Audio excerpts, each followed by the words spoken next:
Hello, and welcome back to another episode of Kingdom Maker with me, Mr. Gill. Thank you so much for joining me, and thank you so much for all of your previous views, likes, comments, suggestions, subscriptions, and all of that jazz. Ladies and gentlemen, boys and girls, kids of all ages, and everyone in between, today we're going to be talking about our nobles. Remembering this is a series, a little basic series, and as we play through, we're going to get more advanced kind of concepts and game mechanics and all of that jazz. But right here at the start, what we're doing is just going through some of the basic stuff so that you out there who have just picked up this game can learn how to play.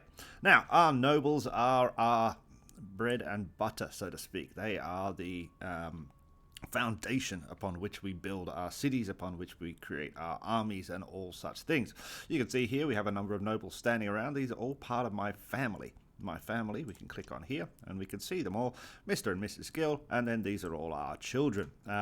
You will be able to notice that all of these have various jobs, roles, and I guess quality. So we can start up here with Mr. Gill, who is the captain. This is our main player. This is the player you create right at the start of the game. And we can see that Mr. Gill is a captain and he is normal. By captain, that means he can command our armies. That is his main job. His abilities, his traits, etc., and all of that stuff is geared towards his attacking and defensive power. We can also see we have Mrs. Gill, who is a merchant. She is also a normal quality noble, and that means that basically, again, Mrs. Gill's all her training abilities and I'm hiccuping, I apologize. Traits are geared towards being able to trade at the trading camps, whatever they're called. What are they called? Trading places, trading posts. There you go. That's what they're called, and that is what her skill are. You also have a number of various other types of family roles, knights and merchants and explorers, etc., colliers and miners, and all of this thing going on. As we go through the game, we'll be creating more of those. But how do we create a noble? Well, we have to boink. When this game came out, I'm pretty sure, or when I first played this game last year or the year before, I was like, what is this boinking? This doesn't seem right. It was an odd time for games, I believe, in that some of them started to get a little bit sexual.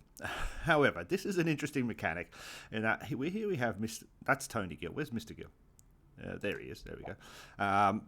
Here we have Mr. Gill, and basically what we want to do is get him to interact with Mrs. Gill so that they then have the babies. So if we click on interact here, if we click on Mrs. Gill here, if we click on greet, that is going to give us the couple of options. Now, these things here, married charm, greetings and all this stuff, and these percentages are basically kind of traits that you have, and you can increase those through use of different sorts of equipment, through research, and through leveling up your noble, so to speak, so that they become better at doing these things.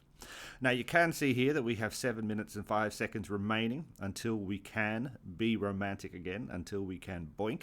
That is because we obviously have just tried to boink earlier.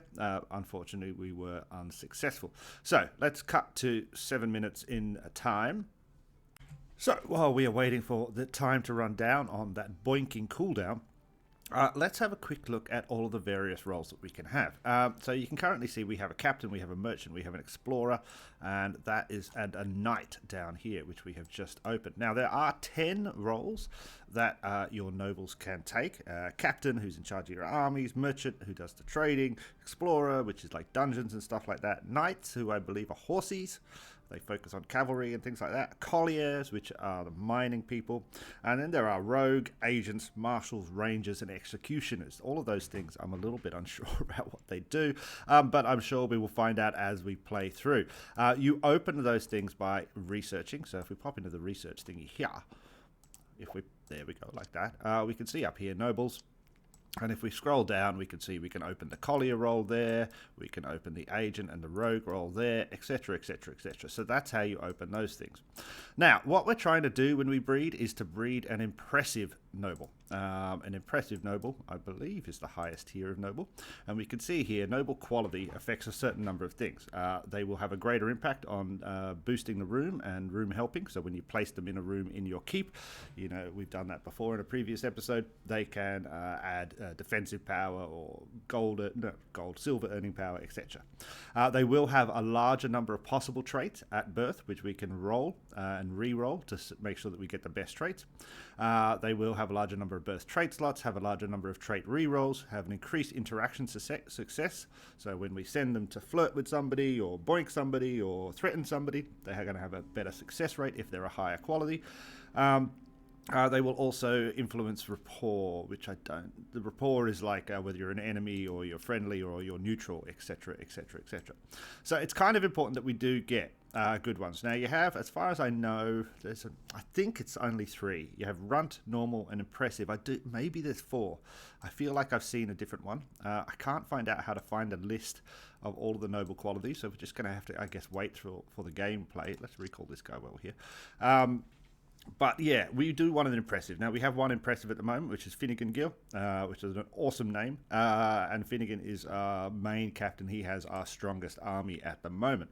Now let's pop back into the keep. We should have run out of cooldown so that we can start to do the sexy times. So if we click on you, and we click on you, and we click on you, and we click on you, greet. Fantastic. Now you can see we have 2 options to do with our wife. We can remind them why they married you, and that's a 90% chance that'll happen. Or we can boink. We can go straight for the boinking. Let's make it a baby. Make it a baby. Obviously a little bit risque up there. Turn away if you're under 18, please. So that's it. I don't set my videos for kids, so I don't think any kids should be watching. Who knows? Were we successful? No, we weren't. Oh, god damn it. That's quite annoying because I do want to get rid of a couple of my nobles who are kind of useless. But let's do that anyway. How do we get rid of our nobles? Say we've bred up a couple of runts, which we have here actually. Tony Gill, we just bred about a couple of hours ago, and Cassidy Gill. Both runts, both annoying. Now he is a knight, and that's kind of useful, but I don't want him. I'm sick of him, and we're going to get rid of him. How do we get rid of that guy? We need to sacrifice him to the volcano. Oh, the volcano, you say. How do we find the volcano? The volcano is basically, if you kind of zoom out a bit, you're going to be able to find it pretty easily. If we scroll around a little bit, we're looking for a big-ass volcano. Where is this big-ass volcano? I don't know. There it is. Big-ass volcano. Kind of in the center of the map, over to the west, so to speak. If we click on here and click on here, we can then zoom in and we can see the volcano. Look at the volcano. Doesn't the volcano look scary? Yes, it does. Now, if we click on this thing here, sacrifice your nobles to the gods. This is irreversible. Yes, we do want to sacrifice. We're going to click here. Who are we going to send? Tony Gill. The above family member will be sacrificed to the gods. Once done, this cannot be undone. It costs us 15 silver. Are we going to do it? Yes, we are. Sacrifice. Once you throw someone to the volcano, there's no getting them back, such as the nature of molten hot lava. Are you sure you want to sacrifice? Yes, burn them. Bam. Now, Tony is going to head all the way over to that volcano. How long is that going to take, Tony? 11 minutes. Let's just assume Tony's dead. Is he going to go back and forth here? No, why is there 2 little lines there? I don't understand that.